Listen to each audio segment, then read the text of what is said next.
So mga tet kuya, bago natin pag-usapan ang mga jongkay, unahin mo na sa guwa. Unahin muna natin si VP Sara. Actually mga tet kuya, may itong mga pinklawan, and siguro mga supporters ni Kuting, maalin man. Usually yung ibang pinklawan supporters sa ni Kuting, no?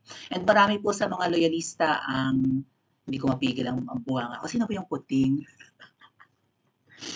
Marami sa mga loyalista ang galit sa mga Duterte. Ano ba? Grabe naman kayo, mga Marcos supporters. Katandem ni VP Sara yan eh. Katandem ng inyong, di ba, ng nakaupong sinusuportahan niyo ang, ang pangalawang pangulo. Bakit kayo ganyan? Talaga bang mga ingrato at ingrata kayo? Or talagang well, napansin ko na po nga pala mga tat kuya, no, maisingit ko lang. Nung ako ay Marcos supporter pa, although pinilit naman noon na magkaroon kami ng Christmas party together with the DDS. Kasi syempre, DDS ang namamayag pagpanahon ni Pangulong Duterte noon, bago yung pandemic. So mga 2019 Christmas party po yan.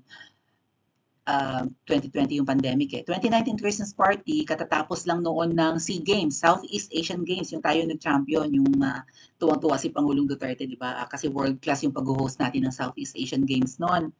Oh, bago-bago ako nung vlogger kasi kasama ni Nabanat Bayat ni na Miss Mocha at saka ni Attorney Nick. Nagkaroon ng Christmas party noon ang mga Marcos supporters kasi Marcos supporter nga po ako. Isinama na lang ang mga DDS kasi DDS rin naman ako. Pero kita ko yung pagiging ilag ng mga Marcos supporters sa mga DDS. Kaya lang syempre si Hello Kitty noon ay kunwarian lang pala na sumusuporta rin kay Pangulong Duterte, pinupuri lagi. Kiss ass siya nun kay Pangulong Duterte. So, itong mga Marcos supporters, kahit na-imbier na sila sa mga Duterte, wala silang choice, di ba? So, okay pa ba signal natin? Comment po kayo. Pero noon pala, nakikita ko na yung ano nila, yung iritasyon nila sa mga Duterte. Sabi ko, bakit? Ay, mismong si Bongbong Marcos Jr., si BBM, ay kung todo puri naman kay Pangulong Duterte. Right? Panahon na si Tatay Digong ang nakaupo nun. Bakit kaya inis sila? Yamot sila. At may mga anti-Duterte na noon kasi kasama namin sa mga Christmas parties, sa mga lakad namin, sa mga rally namin sa harap ng Supreme Court habang nagpapa-recount ng si PBBM. So katakataka ba't sila naaalibadbaran sa mga Duterte? And ngayon nga po, dahil na si VP Sara ay nag-quit na sa pagiging DepEd Secretary, malaking blow yan kay kay Marcos Jr., 'di ba? Dahil si VP Sara ang most trusted sa kanyang cabinet secretary, siya ang maganda ang performance. The rest of his secretaries ay lahat yung mukhang bangkay nga hindi natin maramdaman ko. Kaya mukhang walang hustisya sa Pilipinas masama pala at mukhang isang bulate na lang hindi pumipirma. Right? Sari-sari kasi ang wala, puro akala ko ba mag-a-appoint ng magagaling si President Marcos Jr. Tapos yung in-appoint na magaling hindi niya pinigilang mag-resign. So wala na talaga ang unit team. Ngayon ngayong 22, ngayong buwan, no, pang-apat na Lunes ng buwan ng Hulyo, magkakaroon po ng State of the Nation address ang pangulo. Ano na ang kanyang accomplishments sa loob ng 2 taon? And si VP Sara ay nagpahayag, mamaya natin pag-usapan yung mukhang bangkay na dalawang nilalang ha. Kasi si VP Sara mukhang gusto rin nilang maging bangkay. So, pakinggan po natin ang ating pangalawang pangulo. Nagpa-interview siya kanina at sinabi niya na hindi siya a-attend sa SONA ni President Marcos Jr. So, ang daming nagalit. Ba't kayo nagalit? Di ba galit na galit yung mga yung mga pinklawan kay talagang galit na sila kahit walang gawin ng ating pangalawang pangulo, di ba? Imbiyerna na talaga sila. So ito pang kasi yung mga kaliliit na mga sinasabi, kaigsi na mga sinasabi ni VP Sara, masyado silang nagpapanik. Nakakapagpanik naman pong talaga ang sinabi ni VP Sara. Okay?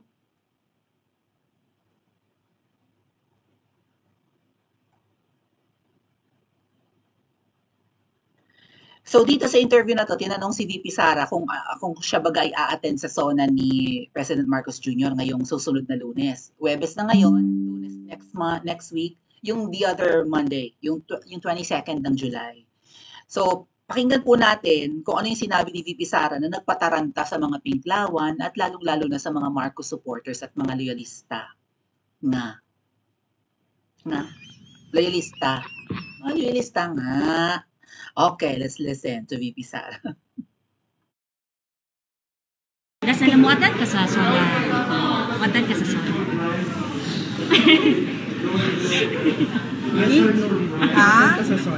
No. Okay. No, I will not attend the sauna. I am appointing myself as the designated survivor. Dasal mo atan ka sa sona. Alam niyo mga ate at kuya, nagtataka talaga ako, bakit may laslas si VP Sara dito? Mukhang malalim. Right? Mukhang matagal na sugat. Kanina lang to eh. Mukhang malalim yung sugat. May laceration. Tapos may isa pang sugat sa baba.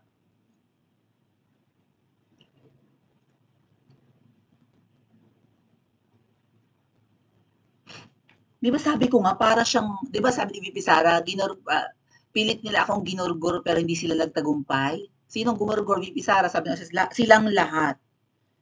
Akala ko kalmot lang to. Parang nagkaroon ng operation si VP Sara, no? Pero bakit pa ganun? Pabalagbag. Hindi sentro, kasi kung goiter, right? Kung thyroid problem or whatever, dito banda yun. Ba't sa gilid? Kung kalmot, ba't ang tagal na nandyan pa rin? Hindi kaya kakatakot, baka nga mamaya may banta sa buhay ng Vice President, nakakaloka ito, ano ba yan? But anyway, nagalit po yung mga pinklawan sa sinabi na yan ni VP Sara na I'm appointing myself as the designated survivor, no?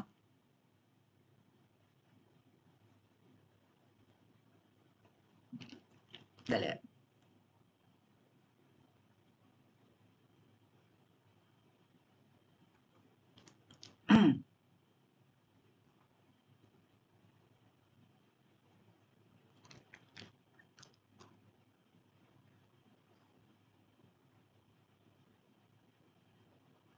Kasi ano bang ibig sabihin ni VP Sara ng designated survivor? Parang may show po na ganyan sa States, hindi ko pa napapanood and I'm planning to watch it. Pero parang yung point ng pagkakaroon ng designated survivor ay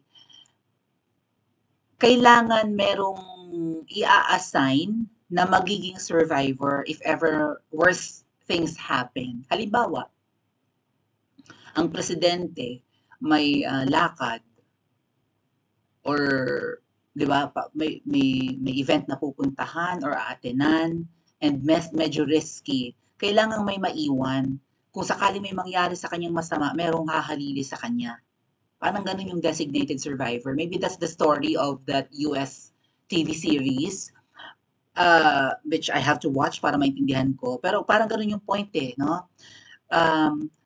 Kailangan ng isang taong makapangyarihan, kahit siguro sa pamilya, right? Tingnan nyo yung iba, pagka yung mga mayayaman daw ang kanilang eksena. Kapag bumabiyahe sa ibang bansa or sasakay ng eroplano, hindi sila magkakasama sa iisang flight. Tama ba? May ganung ganap, di ba? Na hindi sila sabay-sabay nasasakay sa iisang eroplano, magkakahiwalay sila ng flight para kung sakaling may mag-crash na eroplano, hindi ubos ang kanilang lahi. May mga ganyang ganap yung mga mayayaman, di ba?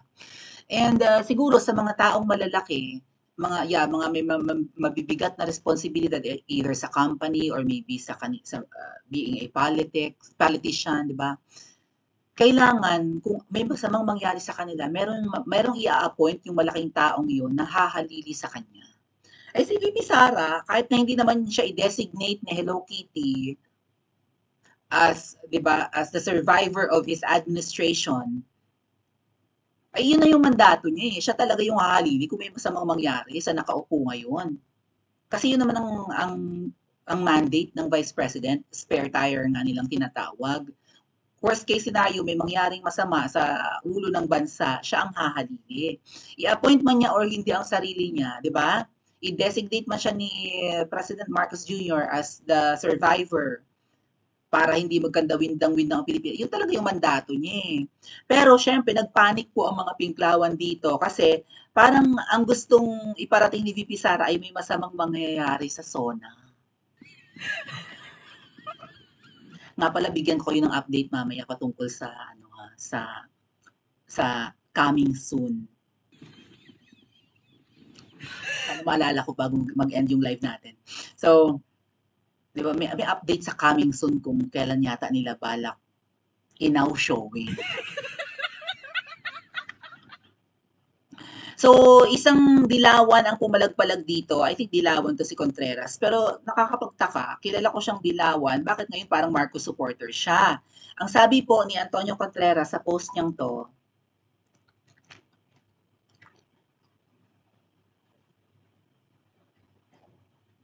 an undiplomatic, tasteless statement. Wow! So, may ano daw, parang kabalahuraan nga yung statement ni VP Sara. Usurping the prerogative of the President and Congress. Usurping, inaagaw daw ni VP Sara ang kapangyarihan ng Pangulo at Kongreso na mag-assign ng designated survivor. Kasi di ba sabi ni VP Sara, hindi ako a-attend ng SONA. I am appointing myself as the designated survivor. Nagpanic sila. Pwede naman sabihin daw kasi ni VP Sara na hindi ako attend ng SONA kasi wala na ang unit team. Bakit sinasabi pa niyang ako ang designated survivor? Ibig sabihin ba ni VP Sara may babagsak na missile doon sa batasang pambansa, doon sa House of Representatives sa SONA, doon sa venue may babagsak na missile. Or ipapalabas na yung coming soon. I don't know kung may kung may mangyayaring hindi maganda. Parang gano'n, nagpanik po ang mga ensaymada, ang mga loyalista, even mga dilawan na ngayon makakuting na.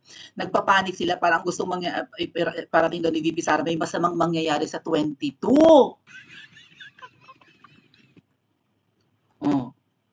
And kailangan hindi siya present doon, kaya kailangan huwag siyang umattend kasi guguho yung building na yon.